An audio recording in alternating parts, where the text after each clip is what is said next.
Are you doing this right now? Pouring black beans, kidney beans, navy beans into Mylar bags, dropping in an oxygen absorber, vacuum sealing it shut, slapping a date label on the front, stacking it in a tote and calling it preparedness. What if that entire process is killing the most valuable thing inside those beans? What if the $200 machine you bought to protect your food supply is actually making it useless at the exact moment you need it most? What if the Amish, no electricity, no vacuum sealer, no oxygen absorbers, have been storing beans better than you for over 200 years, using a method that almost nobody remembers anymore? I'm going to show you exactly what they did and why it works better than anything you can buy at a prepper store. Welcome back to Forbidden Amish Roots. If you are serious about real food independence, make sure you hit like and subscribe before we dive in. This story starts in Lancaster County, Pennsylvania, sometime around the 1700s. The Amish were not survivalists. They were not preppers. They were just farmers who needed to eat through winter. And they had no choice but to figure it out. No refrigeration, no plastic, no machines of any kind. Just land, knowledge, and time. What they developed was not a hack or a shortcut. It was a complete system built on understanding how seeds actually live. Because here is what most people today do not realize. A dried bean is not dead. It is dormant. There is a living embryo inside every single one, and that embryo needs certain conditions to stay alive over years. The Amish knew this, not from a textbook, but from watching crops fail when stored wrong. They learned through generations of trial and error. Their primary method combined three things: coarse natural salt, hardwood ash from their wood stoves, and cool, stable root cellars dug 3 to 4 feet below ground. Records from the Mennonite Central Committee and USDA Cooperative Extension Archives from the 1800s document these storage practices across rural farming communities. This was not unique to one family or one region. It was common knowledge passed from mother to daughter, father to son. The salt created an inhospitable surface environment for insects and mold. The wood ash, specifically from hardwoods like oak and hickory, created a mildly alkaline layer that repelled weevils and fungal growth without touching the seed embryo inside. The root cellar maintained temperatures between 45 and 55 degrees Fahrenheit year-round, stable, dark, slightly humid but never wet. That combination kept beans viable, meaning alive and sprout-ready, for up to a decade. Not just edible, actually alive. So how did we go from that to a garage full of Mylar bags and food saver machines? It happened gradually, and it was sold to us as progress.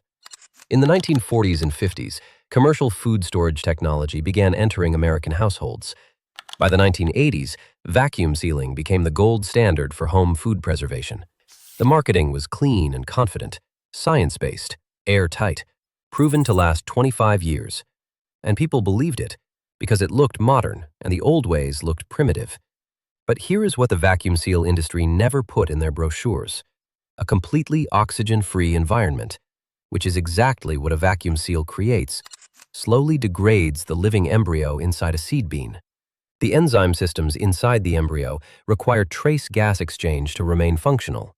Lock them in an airtight tomb for 5, 10, 15 years, and the bean will still look fine. It will still cook fine, but it will not sprout. And in a real collapse scenario, the kind preppers actually prepare for, a bean that cannot sprout is a dead end. You eat it once, and then it is gone. The Amish method produces beans that you can eat and replant. That is the difference between a one-time supply and a permanent food system. The second layer of this betrayal is financial. The Mylar bag and oxygen absorber market in the United States is currently valued at over $2.4 billion annually. Companies like Wallaby, Pack Fresh USA, and a dozen others have built entire brands on selling you the idea that their plastic and their chemicals are the only responsible way to store food. Meanwhile, the actual responsible way costs almost nothing. Let me give you the numbers directly. A standard Mylar bag setup, bag plus oxygen absorber plus heat sealer, runs you somewhere between 50 cents and $2 per pound of beans stored. The Amish dry storage method, salt, ash, glass jar, costs you essentially nothing if you have a wood stove or a fireplace. But the cost comparison is not even the most important number here. According to research published by the Seed Savers Exchange and supported by data from Cornell University Cooperative Extension, Beans stored in standard vacuum-sealed mylar bags show germination rates of around 30 to 40% after 5 years. After 10 years, that number drops below 15%. Beans stored using traditional cool, dry, low oxygen but breathable conditions, the kind the Amish root cellar naturally creates, maintain germination rates above 80% after 5 years. That is not a small difference. That is the difference between a living seed bank and an expensive pile of food pellets. And here is the number that should concern every prepper watching this video. In a genuine long-term emergency scenario, grid down, supply chains broken, your ability to grow food becomes more important than your ability to eat stored food. A can of beans feeds your family for 1 meal. A sproutable bean feeds your family indefinitely. That math is not complicated. The vacuum seal industry just never brought it up. Here is what is actually happening at the biological level. Every dry bean contains an embryo, a tiny living structure protected by the seed coat. That embryo maintains what scientists call residual metabolic activity. Even in a dormant state, it is performing micro-level cellular functions. It is not fully asleep. It is resting, and it needs to breathe to keep resting safely. Research published in the Journal of Stored Products Research confirms that seeds stored in completely anaerobic environments, meaning zero oxygen, experience accelerated deterioration of their embryonic cells over multi-year periods. The cell membranes degrade faster. The enzyme systems responsible for triggering germination break down. The bean looks identical on the outside, but the engine inside is dead. Now, here is where the Amish method gets interesting from a chemistry standpoint. Hardwood ash, oak, hickory, maple, is primarily composed of calcium carbonate and potassium carbonate. When layered around stored beans, it creates a surface pH of around 9 to 10. That alkaline microenvironment is lethal to the surface fungi and weevil eggs that destroy stored grain. But it does not penetrate the seed coat. The embryo inside is completely unaffected. The coarse salt works in a complementary way, drawing surface moisture away from the bean and creating an environment where mold cannot establish itself. Neither salt nor ash requires an airtight seal. The beans can still perform that minimal gas exchange their embryos need. The root cellar temperature, 45 to 55 degrees Fahrenheit, slows metabolic activity just enough to extend dormancy without crossing into cell damage. Toss in low humidity and complete darkness, and you have a preservation environment that a 200-year-old farming community engineered by observation alone, and that modern seed science has since confirmed in peer-reviewed literature. The survival preparedness industry in the United States generated over $11 billion in revenue in recent years. That number keeps climbing every time there is a news cycle about grid vulnerabilities, supply chain disruptions, or natural disasters. And right at the center of that industry is the vacuum seal ecosystem, the machine, the bags, the absorbers, the replacement parts, all sold with the language of self-reliance.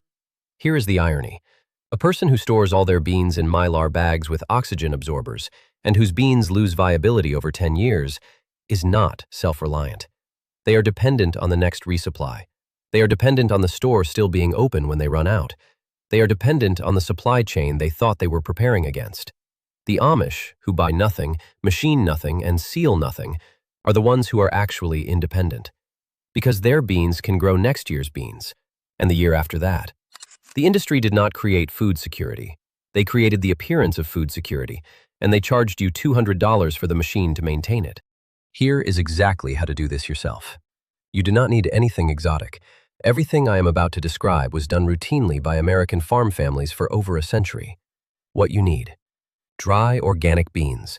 Heirloom varieties hold viability better than hybrid commercial beans. Hardwood ash, from oak, hickory, or maple, fully cooled and dry. Coarse, non-iodized salt, sea salt or kosher salt, not table salt. Wide-mouth glass mason jars, quart or half-gallon size. A cool, dark, stable storage location, a basement corner, root cellar, or interior closet works. Step 1. Select your beans. Only use whole, uncracked, undamaged beans. Any bean with a split seed coat will not store well by any method. Spread them on a flat surface and inspect by hand. Remove anything cracked, shriveled, or discolored. Step 2. Dry cure with coarse salt. Toss your inspected beans in a light coat of coarse salt. Use roughly 1 tablespoon of salt per 2 pounds of beans. Spread them on a clean, dry towel for 24 hours. This desiccates any remaining surface moisture before storage. Step 3. Layer with wood ash. In the bottom of your clean glass jar, pour a half-inch layer of dry hardwood ash. Add a 2-inch layer of beans on top. Add another half-inch layer of ash. Continue alternating until the jar is full. Finish with a top layer of ash. The ash should contact every bean in every layer. Step 4. Seal with natural materials. Do not vacuum seal. Instead, cover the jar opening with a double layer of cheesecloth secured with a rubber band. This allows minimal breathability while keeping insects and dust out. If you want a tighter seal, a standard mason jar lid, hand-tightened only, not cranked down, works well. Do not use oxygen absorbers. Step 5. Store correctly. Place your jars in the coolest, darkest, most temperature-stable location available to you. Ideal temperature is between 45 and 55 degrees Fahrenheit. Never store near an exterior wall that fluctuates with outside temperature.